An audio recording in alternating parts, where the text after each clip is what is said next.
Let me ask you a question. What do you think is the single most important document in any country? I'll give you a hint. It's not a tax law or some trade agreement. No, it's the foundational rulebook, the actual blueprint that defines what a nation is and how it relates to its people.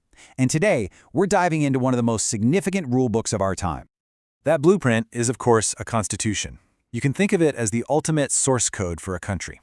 It's the fundamental law that sets up the government, defines its powers, and, this is the most important part, guarantees the rights of every single citizen. And today, we're going to explore a really fascinating modern example, Nepal's constitution, which was brought into effect in 2015. Now, this document didn't just appear out of thin air. It was the result of a long and often very difficult journey. And when you look at this timeline, you really get a sense of that incredible history. Believe it or not, this is actually Nepal's 7th constitution.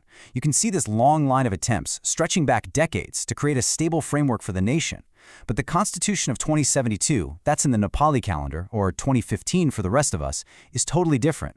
It's the very first one to be written and passed by a constituent assembly, a body that was elected by the people for the people. I mean, that is a massive historical milestone. So, how are we going to break this whole thing down? Well, first we'll look at how it defines the nation and who gets to be a citizen. Then we'll get into the core deal, your rights and your duties. After that, we'll uncover the government's mission statement.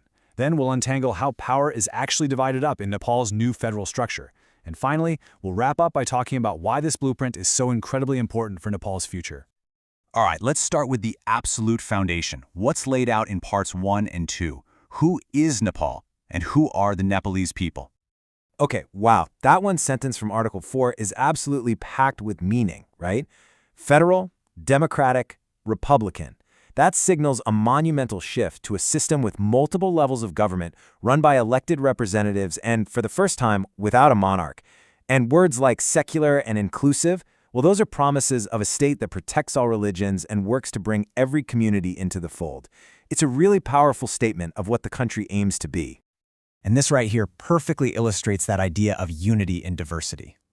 The Constitution says the nation isn't defined by just one language or one ethnicity or one religion. Instead, it's this vibrant mosaic of different peoples. So the thing that unites everyone isn't being the same. It's a shared commitment to the independence and success of Nepal itself. Right, so with that big, inclusive idea of the nation, the next obvious question is, who officially gets to be a citizen? Well, the Constitution lays out 4 main ways. The most common one is citizenship by descent. Basically, if your parents are Nepalese. Then there's naturalized citizenship, which could be for someone from another country who marries a Nepalese citizen. The state can also decide to grant honorary citizenship to really distinguished people. And, this is a big one, there's a special category for non-resident citizenship, which lets Nepalese living abroad hold on to key economic and social rights back home. Okay, let's move on to what a lot of people would say is the real heart of any constitution, the guarantees it makes to its people. This is all in Part 3, which covers your fundamental rights and duties. And check this out. The Constitution explicitly lists 31 fundamental rights. We're not talking about just a handful of basic freedoms here. This is an extensive, really ambitious list that tries to protect citizens in almost every part of their lives. And some of these are incredibly progressive. Of course, you have the essential stuff, like the right to live with dignity. But then you find rights that are very much about today's world. A constitutional right to a clean environment, a right to free education all the way up to the secondary level. Women's rights get special protection, including equal rights to property. And there are specific articles to protect the Dalit community and to outlaw untouchability, tackling some really deep-seated social issues head-on. But, this big list of rights is balanced with responsibilities. Article 48 lays out a simple but powerful contract. It's like, okay, citizens, you're guaranteed these 31 rights, and in return, you have 4 core duties. Protect the nation, follow the law, serve if the country needs you to, and take care of public property. It's a two-way street. So, we know what the state is and what it promises its people. But what is it supposed to do? What's the long-term goal? That's all covered in Part 4, which basically acts as the government's official mission statement. Article 50 lays out 4 main objectives that are supposed to guide every single law and policy. Politically, the goal is a public welfare system. Socially, it's to build a more equal society. Economically, the aim is for a sustainable and prosperous economy. And out on the world stage, it's about maintaining relationships based on equality and promoting world peace. These are pretty much the North Stars that guide the ship of state.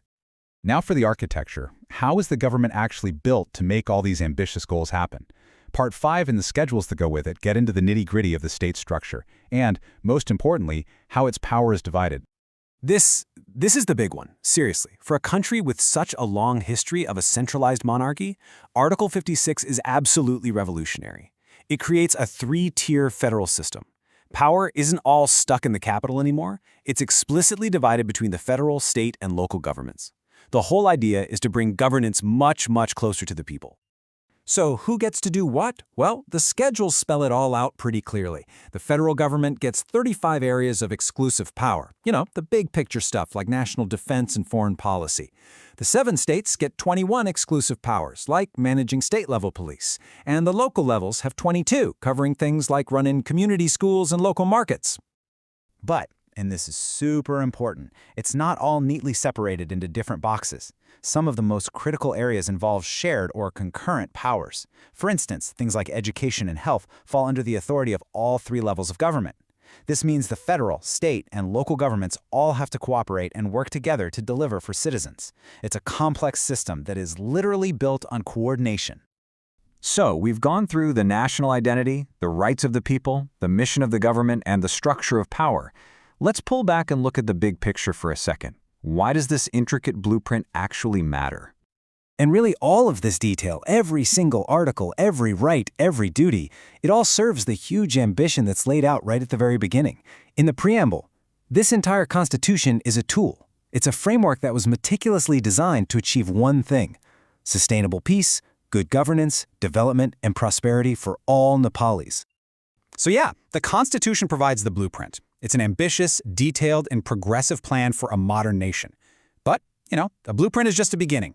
The real test, especially now, several years into its implementation, is this: how is that blueprint shaping Nepal's reality on the ground? And that's the ongoing story.